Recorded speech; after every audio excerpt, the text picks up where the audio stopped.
If you want to get more money on Steam, the easiest method is to use items from free games and sell them on the Steam community market.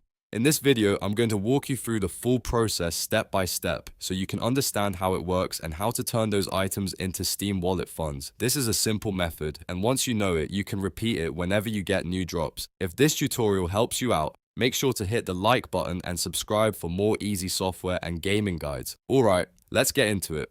First, open the Steam store and log into your account. Make sure you are signed into the same account you want the funds added to, because anything you sell will go straight into that Steam wallet. Once you are inside Steam, click Store at the top left. From there, install a free game that gives inventory drops, such as Counter-Strike 2. Free-to-play games like this are a popular option because they can reward you with items just by playing. After the game is installed, play it enough to earn inventory drops or items. These drops are what you will later sell for money on Steam. Now, once you have some items, open the Steam community page. You can do this from Steam itself or by visiting the Steam community directly in your browser. When the page loads, click your username in the top right corner. This will open your account menu where you can access your inventory. Next, click Inventory. You should now see the different games and item categories connected to your account. On the left side, select the game inventory that contains the item you want to sell. This step matters because some users have items from more than one game, and you need to make sure you are looking at the correct inventory.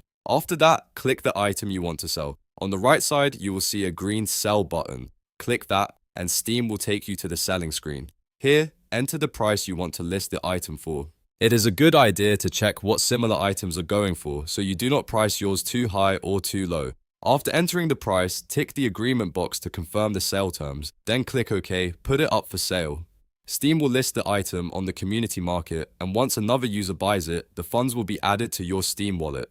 That wallet balance can then be used to buy games, DLC, skins, or anything else available on Steam. If you have more items, you can repeat the same process again and again to build up more wallet credit. Just remember that selling items on Steam is not instant cash to your bank account, but it is a fast and easy way to get more value inside Steam. So, to recap, install a free game, earn inventory drops, open your inventory, select the item, click Sell, set your price, agree to the terms, and list it. That is the full process for getting more money on Steam using items you already have or earn for free. If this guide helped, don't forget to like the video, subscribe to the channel, and turn on notifications so you do not miss the next tutorial. Thanks for watching, and I'll see you in the next one.